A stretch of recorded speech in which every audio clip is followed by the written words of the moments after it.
참 예수님, 주님 안에서 한 주간 잘 지내셨어요?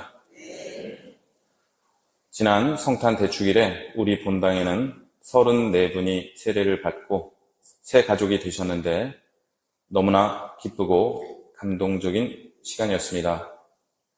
모든 분들이 세례 선고를 정하셨는데 말씀의 힘이 너무나 컸고요. 한 분 한 분의 마음을 성령께서 이끌어주고 계신 것이 느껴져서 너무나 감사했습니다. 이분들을 신앙의 길로 인도해 주신 교우 여러분들께 감사드리고 가두 선교해 주신 레지오 단원들, 선교분과 예비자 교리 봉사자들, 대부 대모님께 깊이 감사드립니다. 저희가 올 봄에 성당 앞에 천주교회로 초대합니다라는 현수막을 걸었는데 그 현수막을 보고 성당에 오신 분도 계셨고요. 어떤 분은 개를 산책시키다가 그날따라 처음 가는 길로 가기에 따라가셨는데 결국 성당 앞으로 오는 바람에 현수막을 보게 되셨고, 예비자교리 등록을 하자 그 다음부터는 개가 다른 길로 산책을 했다고 합니다.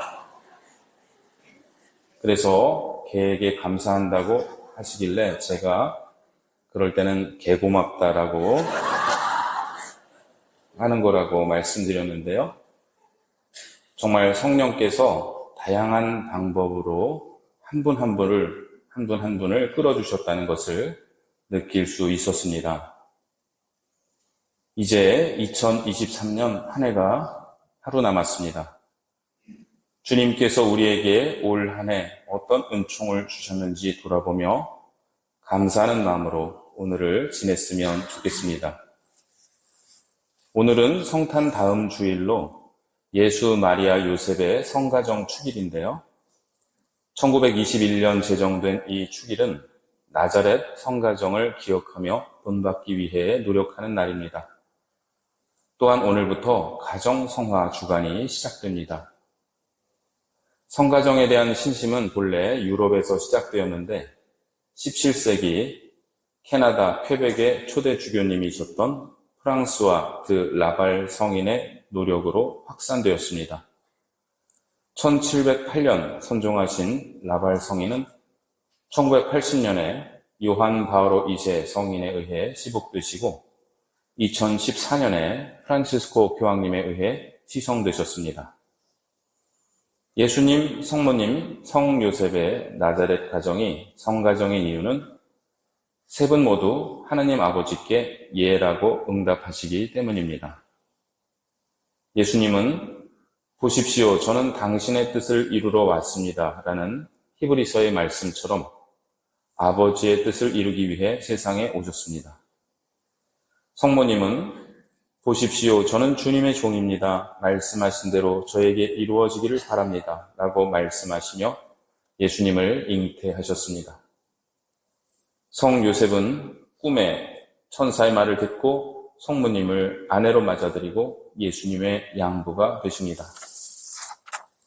많은 분들께서 성가정을 이루기를 원하시고 온 가족이 세례받는 것을 목표로 하십니다. 가족 모두 세례를 받는다는 것은 정말 어마어마한 축복입니다. 그렇게 되기를 원하지만 어려운 경우도 너무나 많기 때문입니다. 어떤 남편분은 아내가 하도 성화를 하기에 세례는 받아주겠지만 그 이상은 요구하지 말라며 세례만 받고 성당에 안 나오시는 경우도 있습니다. 온 가족이 세례를 받는 것은 너무나 좋은 일이고 복된 일입니다만 설령 그것이 아직 이루어지지 못했다 하더라도 우리 가족 구성원이 나자렛 성가정처럼 하나님 아버지의 뜻을 따르는 가족이 되도록 나부터 기도하고 노력하면 좋겠습니다. 성가정을 이루고 싶은데 우리 가족 중 누군가 세례를 받지 않았기 때문에 혹은 누군가 냉담하고 있기 때문에 성가정이 못 되고 있다. 그래서 밉다. 만일 이렇게 생각하신다면 성가정이 못 되는 이유는 그분 때문이 아니라 내가 가진 미움 때문일 수 있습니다. 20세기 최고의 신학자인 칼 라너 신부님은 익명의 그리스도인이라는 학설로 유명하신데요.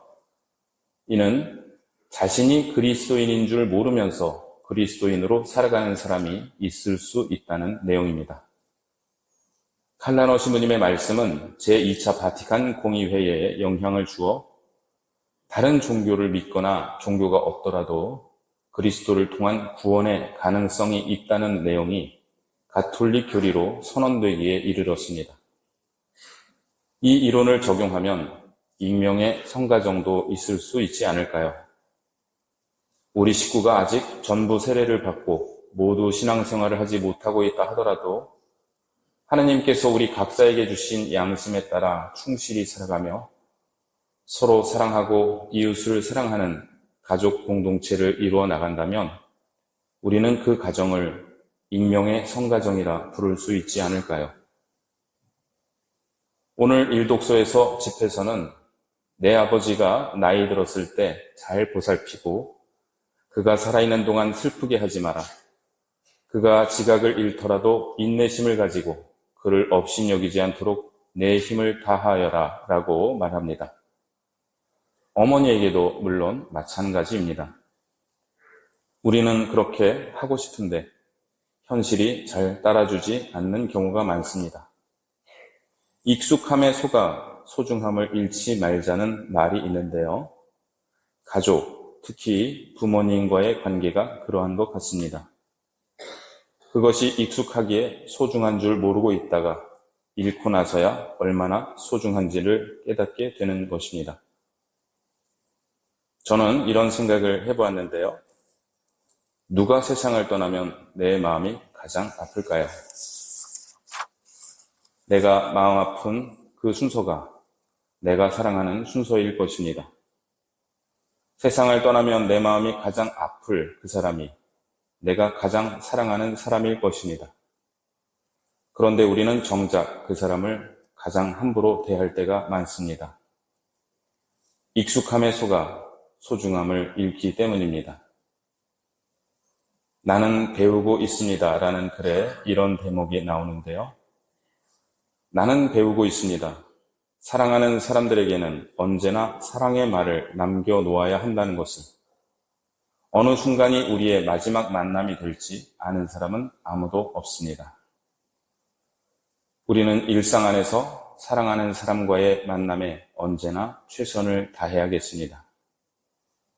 제2독서에서 바오로 사도는 아내와 남편, 자녀와 부모의 관계를 말씀하시면서 아내 여러분, 남편에게 순종하십시오 라고 하십니다. 이 말씀은 2000년 전 가부장적 사회 구조가 지금보다 더 심할 때 쓰인 글이라는 것을 염두에 두고 읽어야겠습니다. 그래서 남편과 아내가 서로 순종하는 것이 맞겠고요. 그 다음 구절, 남편 여러분, 아내를 모질게 대하지 마십시오. 이 말씀도 아내 역시 지켜야겠습니다. 더 중요한 것은 그 앞에 나오는 말씀입니다. 남편 여러분, 아내를 사랑하십시오. 이 당연한 이야기가 왜 나오는 것일까요? 부부 사이에서 주도권을 잡으려 하지 말고 가장 중요한 것은 서로 사랑하는 것이라는 사실을 잊지 말아야 한다는 것입니다. 바오로 사도는 이어 말씀하십니다. 자녀 여러분, 무슨 일에서나 부모에게 순종하십시오. 아버지 여러분, 자녀들을 들볶지 마십시오. 그러다가 그들의 길을 꺾고 맙니다. 예수님은 하느님의 아들이시면서도 성모님과 성요셉에게 순종하셨습니다. 성요셉은 예수님을 들볶지 않으셨습니다. 서로에게 헌신하시면서도 서로를 공경하시고 항상 중심에 하느님을 모셨던 나자렛 성가정이 우리 안에도 이루어지기를 기도합니다. 가정생활의 자랑이며 모범이신 성모 마리아와 성요셉, 저희 집안을 위하여 빌어주시어 모든 가족이 건강하고 행복하게 하시며 언제나 주님을 섬기고 이웃을 사랑하며 살다가 주님의 은총으로 영원한 천상 가정에 들게 하소서. 아멘.